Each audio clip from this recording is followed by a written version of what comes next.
It's good to see what happens when good kids go bad together. Grabbed by the ghoulies from Rare to make us a Donkey Kong country. Ready to eat for everyone. It's good to play together.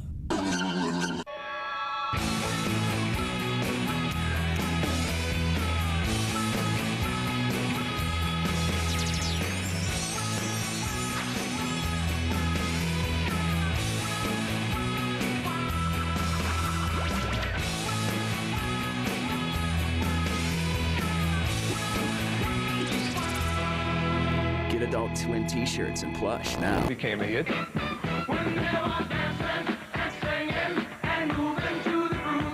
The single spent 3 weeks at #1, but Wild Cherry's follow-ups were fruitless, and they called it quits in '79. A decade later, a different white boy began playing that funky music. Play that funky music, Vanilla Ice! Vanilla Ice sampled the song without permission in 1990, but eventually had to pay the piper. We sold 6 million records, and it's, you know, it's only natural. I don't blame him at all. You know, hey, everybody wants a part, you know. Give him credit for it. Lucky for Ice, Parisi didn't hold any grudges. I love this kid. I want to adopt him. We got paid for everything in the end. While Rob continues to write music, he's more than happy having only one hit. It's bigger now than actually it was when it was a hit. Lay down the boogie and play that funky music till you die. Steal or put one over. After it came out, it meant to look a little foolish in public, but maybe get lucky with the stewardess if your collar was big enough. Hey, baby.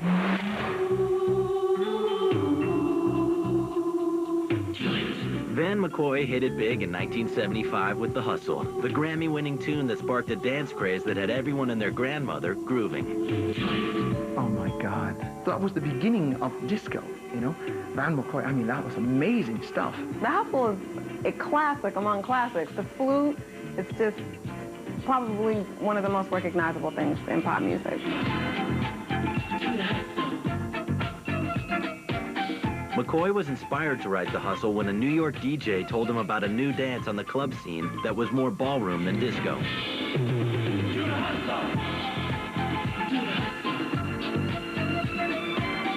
Songwriter, producer, conductor McCoy created a tune whose sweeping strings, lilting flute, disco bass line, and welcoming invitation provided the perfect backdrop for the flowing dance moves and brought the dance from the underground to the masses. A lot of the best dance songs were made by producers, people that actually knew how to just like put a good beat together and put it out there. Sadly, Van McCoy died of heart failure in 1979, but The Hustle lives on. It's almost like it's been this sort of omnipresent song since it came out in the mid-'70s. It never really went away. I have some news of planetary importance. The combination of movements in our #1 song were specifically designed to repel an alien attack. Seriously, so learn it and be vigilant. Our way of life depends on it. You didn't really think it was just a nonsense dance, did you? Here. Hey, Rick, come on. Get out here and shake what your mama gave you. Bernie, Hillary, where are you? Come on out here. Can we kill the lights and get that disco ball juking? There you go. Tunes, baby! Yeah!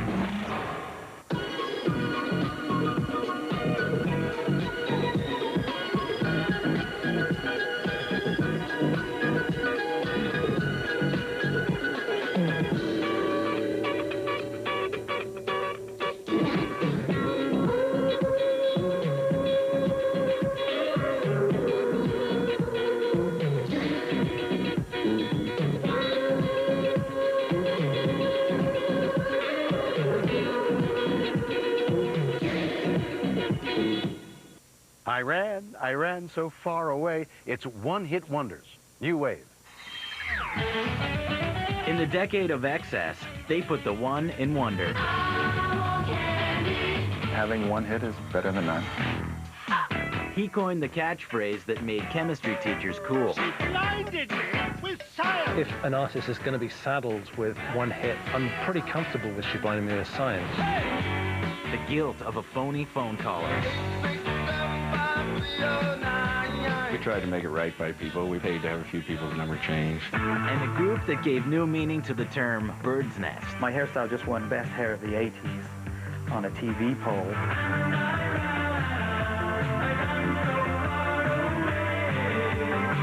I couldn't get away.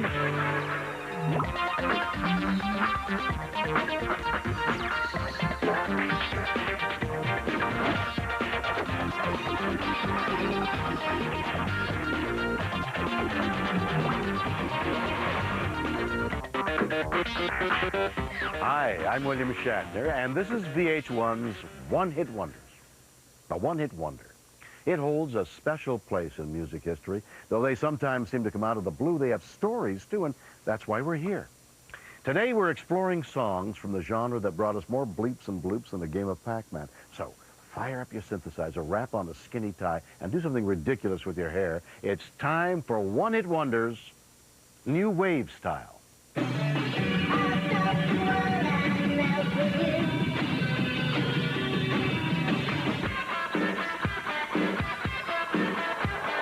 They sported futuristic duds, wore keyboards like guitars, and were responsible for some of the 80s most unforgettable songs. They're the New Wave one-hit wonders. Don't turn around.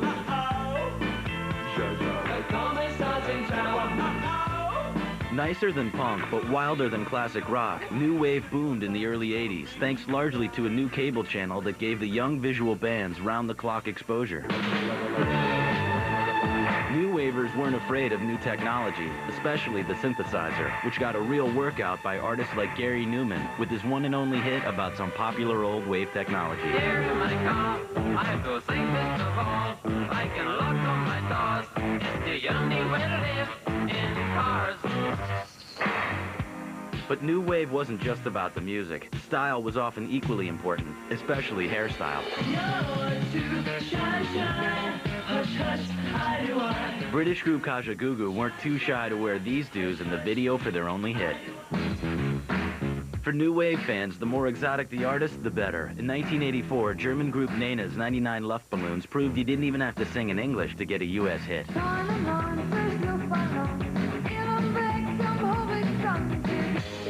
By the mid-'80s, New Wave's time had come and gone. And although the ties were taken off and the moose was rinsed out, New Wave's one-hit wonders live on.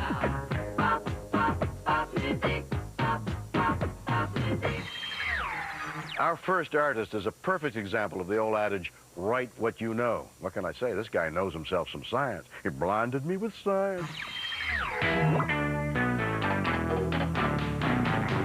Thomas Dolby wasn't just playing the geek part to fit into New Wave. He was the real thing, producing several technical innovations in one lightning bolt of pop magic. 1982's She Blinded Me with Science.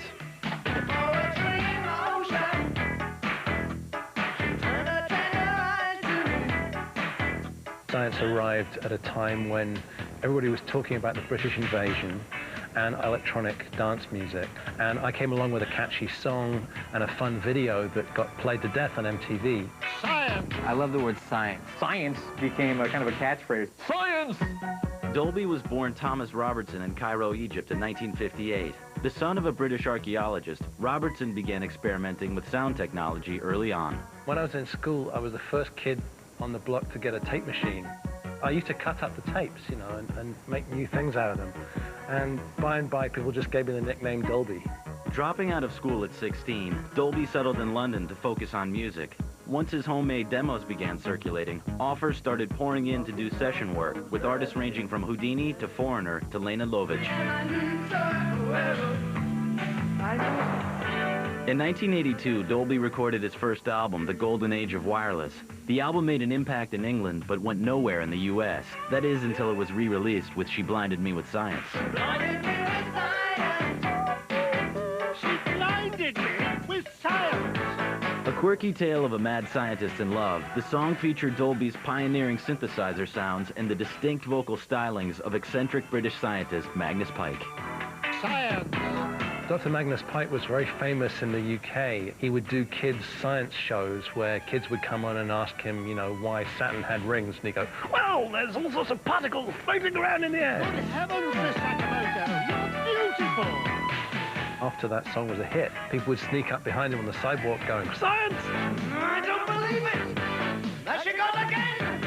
Dolby directed the song's surreal video himself. It became an instant MTV hit and rose to number 5. A new wave sensation, Dolby even received a call to work with the King of Pop. Getting invited to Michael Jackson's house and talking to him about production techniques while dozens of little kids lined the balcony looking down at us. I took that pretty much in my stride.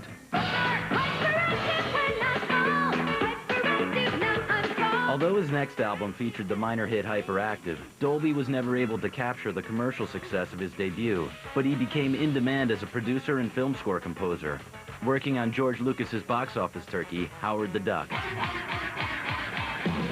We managed, I think, during the making of it, to persuade ourselves that this was going to be a blockbuster movie. It was an extreme movie and is now a cult classic. In 1993, Dolby pulled away from pop music to form his own computer software company, Headspace. He produced the award-winning Virtual String Quartet and hosted a conference for interactive music distribution that preceded Napster by 4 years. In 1999, Dolby developed a new audio plugin called Beatnik. Well, the Beatnik technology was designed to be very efficient, very small, and very fast to download clips of music.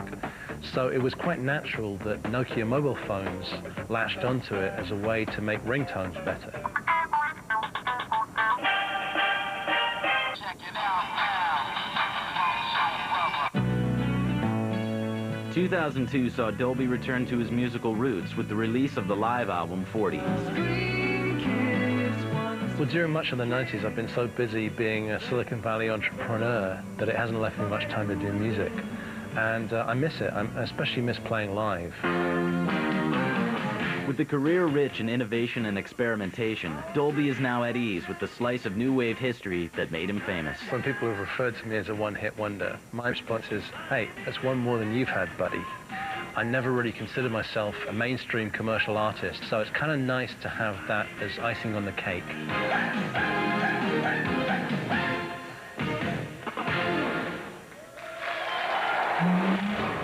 Speaking of science, this next group was put together using a complicated formula. You take a punk rock Svengali, add guys with the drums and guitars and a beautiful underage singer, you put everyone in mohawks and you turn them loose.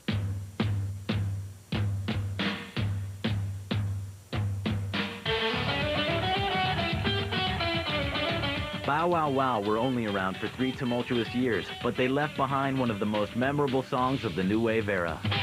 1982's I Want Candy. I know a guy who's tough but sweet. He's so fine he can be beat. I absolutely love the song I Want Candy. The song is so simple. It kind of hits you over the head with the hook. I want candy. I want candy. The group was the creation of Malcolm McLaren, who earned a notorious reputation as the man behind the Sex Pistols. When that group self-destructed, McLaren set out to create a new kind of anarchy. He recruited 3 former ants from Adam and the Ants to back up a teenage Burmese singer named Annabella Lewin. I'd never worked with girls before, and so that seemed more exciting. Plus, she was underage. She was only 13. That seemed even more exciting. So sweet you make my mouth water. Playing on Lewin's Lolita-like appeal, McLaren posed the adolescent frontwoman naked on the group's first album cover. Though based on Manet's 1863 painting Luncheon on the Grass, it was not enough to convince Lewin's disapproving mother that the cover was not art, but pornography. She later filed suit against McLaren for exploitation of a minor. My baby, oh no! People were more interested in making money off of us than actually supporting and guiding and helping us. And considering our ages, I think that people, you know, who were around at the time have got serious karma to sort out there. Bow Wow Wow gained some early exposure overseas, but it wasn't until their second album was released in 1982 that their cover of the Strangeloves classic catapulted them into the one-hit wonder Hall of Fame. I want candy. I want candy. After the single became a new wave smash, the group experimented with different producers and new sounds. But in 1983, Bow Wow Wow called it quits, with the Ants going one way and Lewin going the other, into an unsuccessful solo career. In 1995, guitarist Matthew Ashman died of complications from diabetes. 3 years later, the remaining members reunited and mounted a tour of their own, minus McLaren and the Mohawks.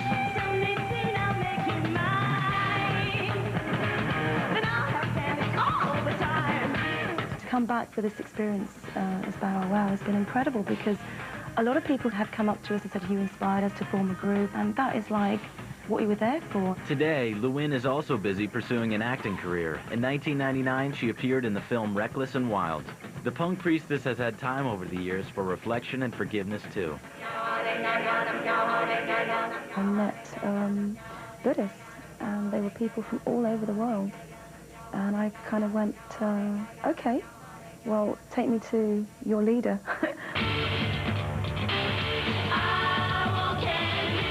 Now, all grown up, Lewin is proud of her past and puts a Buddhist spin on her future.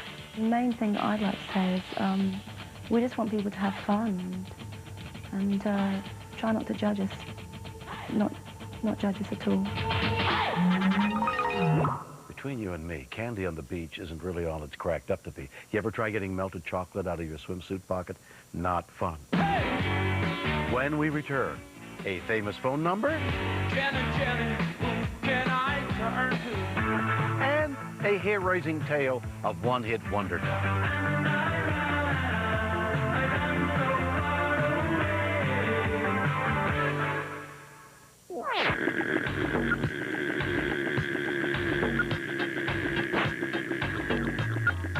Hold on a minute. When did all this happen? Kid Rock's gonna get us a Christmas goose.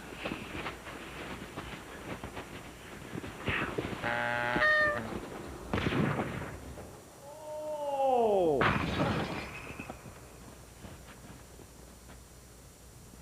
You know, it goes with everything. Every kiss begins with K. What if your favorite bands from the past got back together? Can they be located? Can they be convinced? Can they still play their instruments? Band members far and wide tracked down and brought back together for the ultimate reunion. Ladies and gentlemen! Dramarama, Berlin, Frankie Goes to Hollywood, Flock of Seagulls, Climax, Kajagoogoo, and more. A VH1 television event. Bands reunited. When do I plug in? This January on VH1. My only question is, can we still play? What do you think are the greatest one-hit wonders? Tell us on VH1.com's One-Hit Wonders message board. The next group has a lot in common with the Beatles. They're both from the same place. That's pretty big, right? They're both sort of named after animals, too. I know it's not like anyone's going to confuse the two or anything. This band had one hit, and the Beatles had, well, you know, but that one hit, it was a doozy.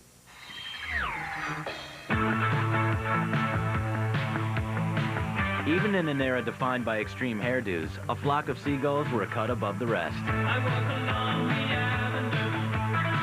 I never thought I'd meet a girl like you. Love that song. And yeah, Flock of Seagulls was one of my favorites.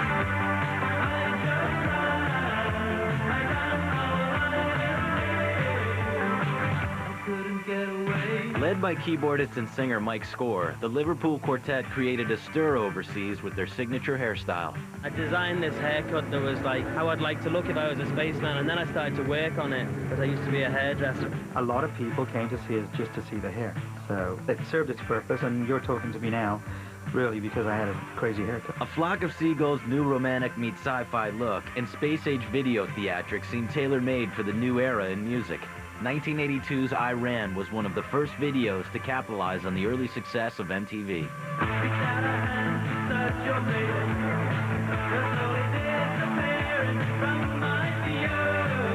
MTV said, if you've got something, we will play it every hour.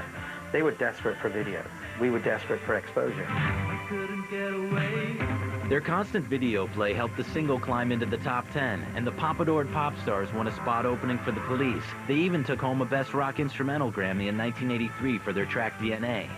But as quickly as A Flock of Seagulls had risen on the scene, they fell victim to changing tastes. The group's follow-up albums, 1983's Listen and 1984's The Story of a Young Heart, failed to generate much chart success, and the band officially retired their Hairspray in 1986. I think partly what happened to us is that we took off so quickly that we got thrown in the deep end and we could only swim for so long without like mega help. Time passes and hairstyles come and go, but the group's infamous dues live on. You, Flock of Seagull, you know why we're here? Pulp Fiction was the first, and I think it kind of set a trend. I love it. I did a hairdo, which I thought was cool, and 20-odd years later, the world is still talking about it. And I ran so far away. Now based in Florida with his wife Tara, lead singer and keyboardist Mike Score is still riding the 80s wave with his new lineup of The Flock. They released an album in 1996 and are busy playing the club circuit. This band, given the chance, could emulate or even better what the original band did. Ali Score, the group's original drummer, now works for a computer company in North Carolina. Guitarist Paul Reynolds plays with a jazz band in England, and bassist Frank Maudsley returned to the band's native Liverpool to open a candy shop. Though his haircut may be more memorable than his music, Flock leader Mike Score is content with his time at the top and confident that there are more hits to come. I just think if you're good enough, the chance is going to come again.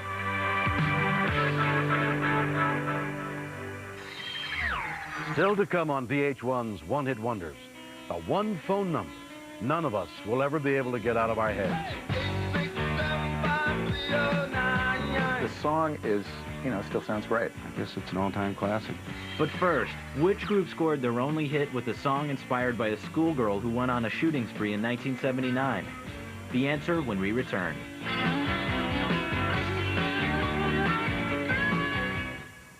Justin likes to make money, and Justin likes to spend money. Every day of the week, he could be in a different car. The Fabulous Life of Justin Timberlake. A look at the lives of today's most extravagant stars. Premieres tonight at 11. Justin Timberlake is living every guy's fantasy. Sponsored by Target.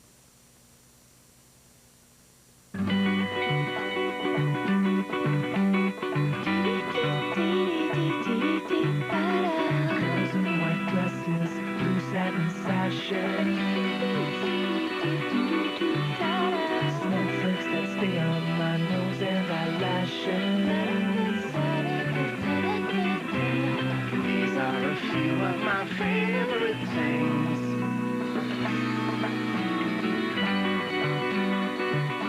It is time. Give him the sword of the king. Become how you were born to be. The board is set. The pieces are moving. A day may come when the courage of men fails. But it is not this day. This day, we fight! The Lord of the Rings, The Return of the King. Rated PG-13. Starts Wednesday, December 17th. Let's get this party started. Now at Burger King, buy a value meal and get one of 6 Cat in the Hat ornaments for just 99 cents. Humana, humana, humana. Oh, no!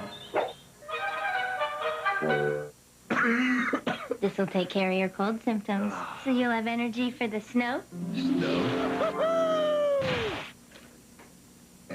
Dayquil, the non-drowsy, stuffy head, sore throat, coughing, and aching fever, help get back your energy medicine.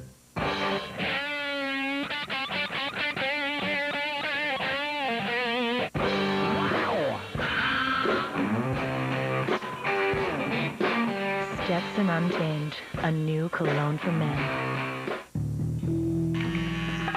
The new Braun Free Glider automatically dispenses a protective shaving conditioner, reducing the risk of abrasion, giving a clean, close shave. Braun, designed to make a difference.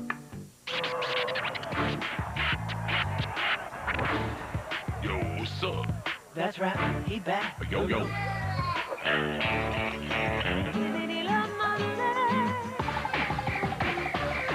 Girl, I love you.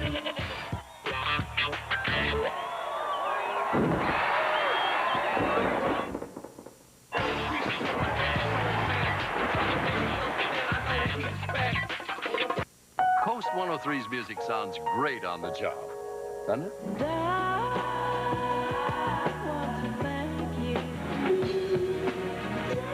Listen.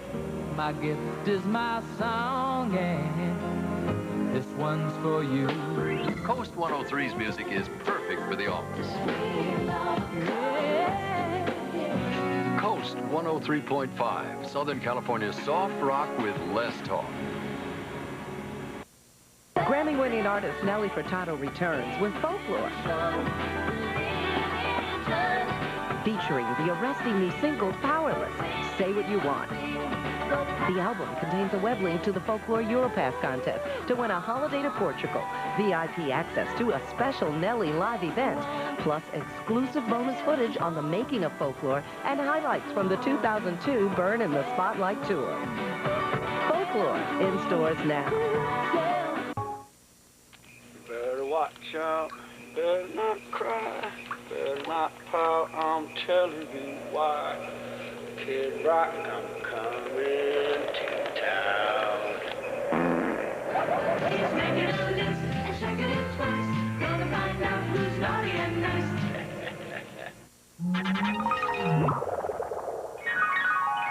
We asked which one-hit wonder was inspired by a schoolyard shooting. The answer, the Boomtown Rats, who scored their only U.S. hit in 1979 with I Don't Like Mondays. Frontman Bob Geldof wrote the song after hearing the story of a 17-year-old girl who opened fire at a San Diego elementary school, injuring 9 and killing 2. She explained herself by saying, "I don't like Mondays." Tell me why I don't like Mondays, I wanna shoot. The whole day down. For more one-hit trivia, log on to VH1.com. Okay, ready to have your mind blown? This is a shocker. This next act, it's a band, not a guy. All this time I had no idea it sounds like a guy. I figured I could look him up in the phone book and give him a call. But he was probably pretty sick of the telephone by then. I mean, they were probably sick of the telephone by then.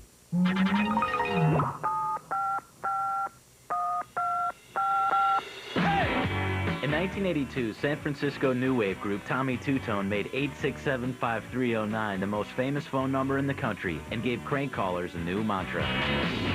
Jenny, Jenny, who can I turn to? Tommy Two-Tone was formed in 1978 by singer Tommy Heath and guitarist Jim Keller. They were just your average local band until a new wave makeover helped get them noticed. We were this bar band, essentially, and we got a record deal because New Wave came in and someone said, put a tie on and you're a New Wave band. I actually like skinny ties and had a bunch in my closet, so I did the skinny tie thing.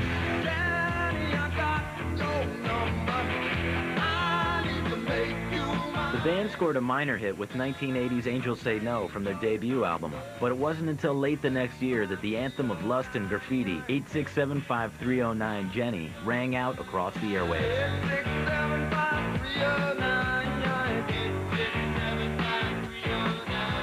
Written by Keller, the telephone tale was initially an ode to self-love that featured an imaginary girl. It was originally more graphic in its description of, what this guy was doing while he was, found Jenny's phone number. But, I mean, there really wasn't a Jenny. I mean, there were Jennys around, but there wasn't one person, and that wasn't really her phone number.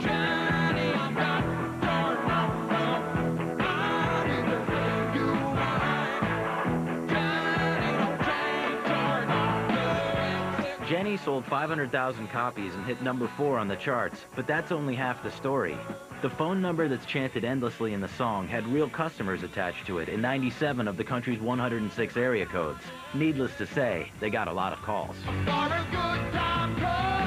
I had no idea there would be that many of those numbers. Suddenly, we're hearing about all these problems. The chief of police's daughter in Buffalo, New York, a junior high school in West Virginia. People magazine decided it would be a good dose of our own medicine to put our phone numbers in their article about us. Tommy Two-Tone released one more album in 1983, but it failed to yield a hit like Jenny. The band hung it up later that year. Jim went on to work on the music publishing side of things, while Tommy Heath continued recording under the name Tommy Two-Tone, releasing 2 more albums, one of which included a sequel to his only hit titled Jenny's Calling. Everybody's talking about the new Jenny, Jenny. She got an attitude. Tommy still tours with the new lineup, never failing to deliver the perennial favorite that he and his band made famous 20 years ago. When we started playing Jenny, it's pandemonium at that point. Everybody's in the band. The song is, still sounds great. I guess it's an all-time classic, and we're proud of it. Having one hit is better than none.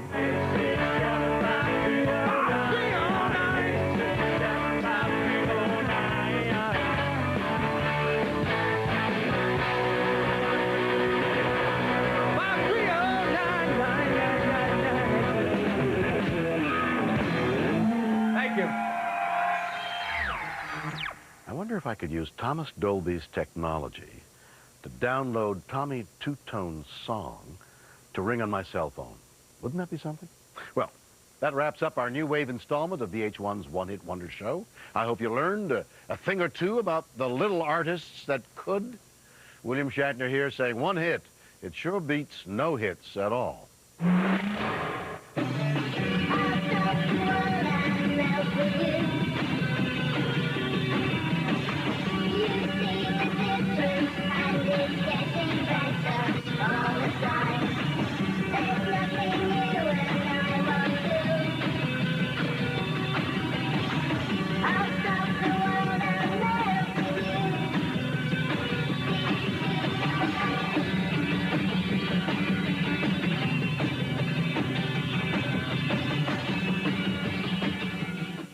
Hands off the mute button.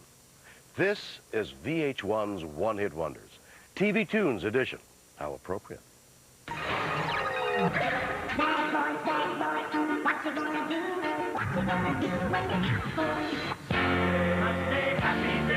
Their amps were the little speakers on a TV set, but their rock star problems were just as big as everyone else's. People who don't do their research call us a one-hit wonder, and except for the dive into cocaine, we would have stayed together. Some fell victim to the cruel twists of fate, or more accurately, plot. Somewhere along the line, the writers thought that it would be interesting if Ray started to become a little bit abusive. You're gonna listen to me. Donna! The moral? If you're gonna try to do it on the sly, pick a show that's gonna bomb. We did this sort of under the radar so that no one would know that it was the Rembrandts.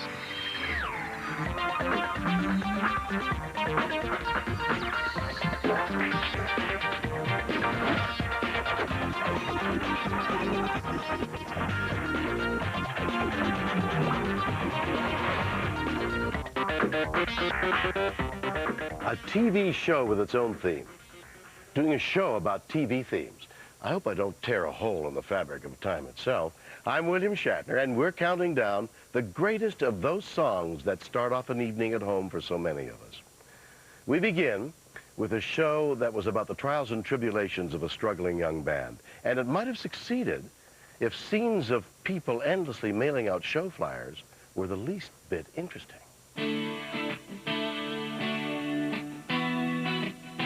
In 1992, Jamie Walters experienced the heights of teen idoldom with a slot on a new television show and a #1 hit song that asked the supernatural question, how do you talk to an angel? How do you talk to an angel? Walters was an NYU film student and aspiring punk rocker when a casting agent spotted him at an ATM. Commercial work and a role in the John Travolta film Shout soon followed. Being cast often as a musician wasn't a problem for Jamie. I got my first guitar when I was maybe 4 years old. I've got some funny old pictures of myself sitting around with a little, like, 4-string guitar, like a ukulele. Walters happily traded his uke for a 6-string when he was cast as Alex in the short-lived Fox TV series The Heights, a show about a band named The Heights who lived in a fictional city called The Heights and who were trying to make it to the heights of musical stardom. The song, written by professional songwriters and performed by studio musicians, was credited to the fictional band, but they only provided the vocals. How do you talk to an angel? Within weeks, The Heights were a bona fide sensation. The song hit #1, and Walters was mobbed by scores of teenage fans. But his breakout success sparked controversy with his faux bandmates. I think that song going #1 and the fact that I sang it and the fact that I was getting a lot of attention, there were some other cast members that were a little bit jealous about that. With a kind of cruel irony reserved for bad TV shows, the song climbed the charts just as The Heights was hitting the depths. I got these 2 phone calls back to back, and the first phone call was, hey, your song went to #1, and I was like, cool, you know, and hung up the phone, rang, pick it up. Your show's canceled. Soon after The Heights folded, Walters moved to the most famous zip code in the country, Beverly Hills 90210. He was cast as Ray Pruitt, a blue-collar bohunk and love interest to Tori Spelling's character Donna. What was your name again? Ray Pruitt. 1 T. 1 T? Yeah, it's all my mama could afford.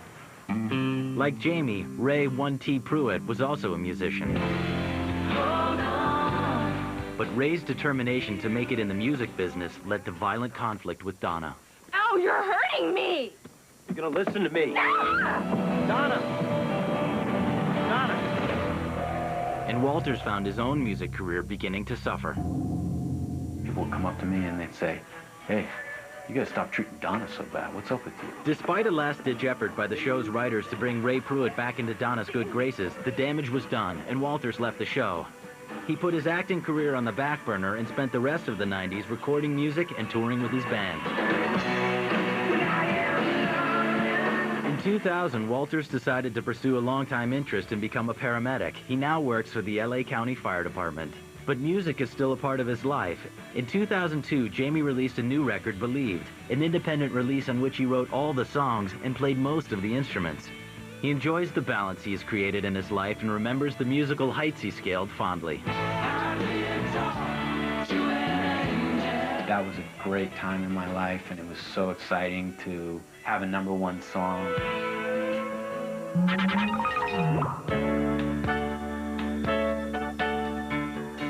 Joey Scarberry's ultra-earnest crooning on the theme song for TV's ultra-earnest dramedy, The Greatest American Hero, put him on top of the world in 1981.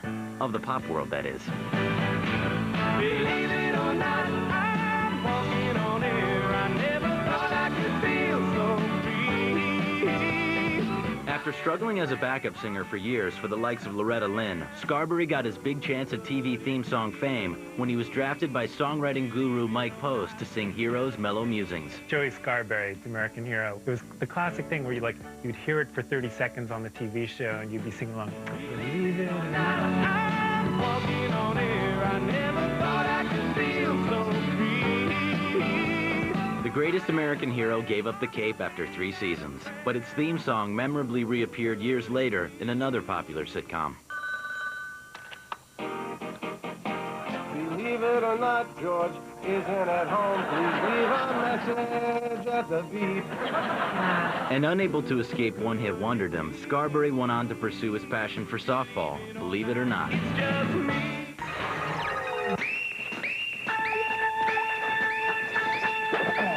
Rhythm Heritage's 1976 theme for SWAT perfectly captured the police drama's controversial brand of street justice, becoming their only top 40 hit.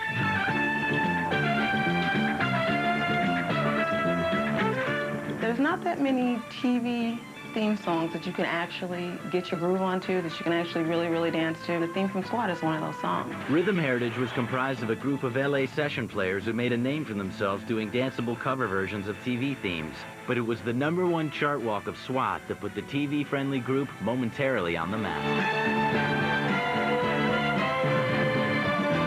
The show's graphic depiction of violence got it yanked off the air after only 1 season, and unable to match SWAT's success, the Heritage disbanded at the end of the 70s.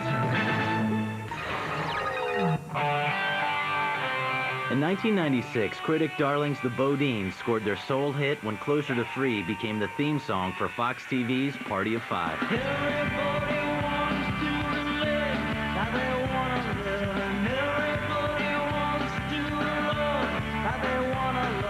Producers of the Nev Campbell Scott Wolf drama plucked the song from certain obscurity off the Bodines' 1993 album, Go Slow Down. The top 20 hit came as a shock for the cred-conscious rockers, who had been performing to a cult following since the mid-'80s. By letting Party of Five use the song, I didn't think we were, you know, selling out to commercialism. Everybody wants to be closer to free. It was a huge hit show. That song was everywhere, and I don't think people really got sick of it. I think it's a great song, and you know, for a pretty great show. Today, the Bodines continue to record and release new music and wait, like the rest of us, for a Party of Five reunion.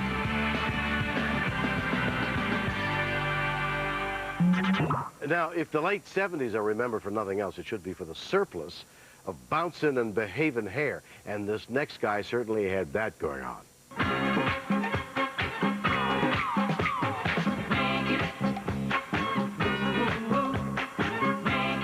Back in the days of disco, David Naughton boogied up the charts with the 1979 TV theme, Making It. I'm solid gold, I've got the goods. They stand when I walk through the neighborhood. The whole song was about what a big star he was, He wasn't even that big a star yet. I've got hooks, I've got brains, and I'm breaking these chains.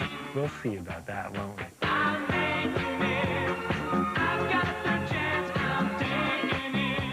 Before his success with Making It, David studied at the London Academy of Music and Dramatic Arts. After that, he got his big break in the mid-'70s as the pitchman and Pied Piper of Dr. Pepper. I'm a pepper, he's a pepper, she's a pepper. If you drink Dr. Pepper, you're a pepper too. People are being discovered from every facet of the business, and you don't realize it in a 30-second commercial. 30 million people can see you.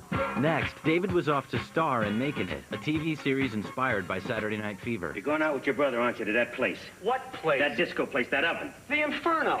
See? The show lasted a paltry 6 weeks, but the title song sung by David took on a life of its own, staying on the charts for 17 weeks and peaking at number 5. After hawking soda pop and making the charts, Naughton never recorded again and transformed himself from singing sitcom star to hairy tourist in the 1981 cult classic American Werewolf in London. I'm a werewolf, for Christ's sake! It was back to the small screen for Naughton in 1986, starring opposite Pan Dauber and My Sister Sam. In the new millennium, David's continued acting, but the one-time music sensation hasn't forgotten his roots. It still holds up. It speaks of a time that is, may come around again.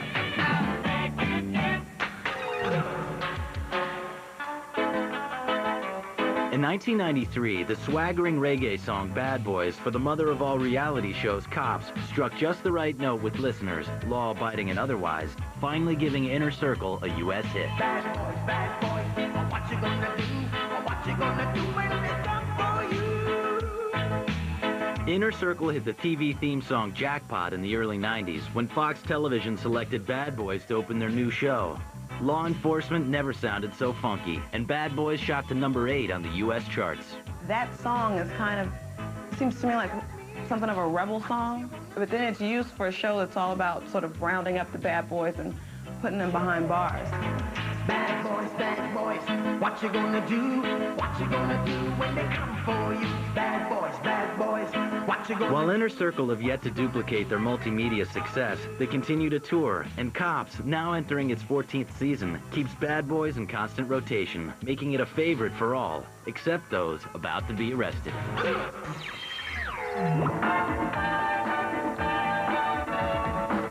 What's this about? He's here. In 1985, Czech native Jan Hammer became an honorary citizen of Florida when his driving synth instrumental for Miami Vice skyrocketed up the charts, becoming his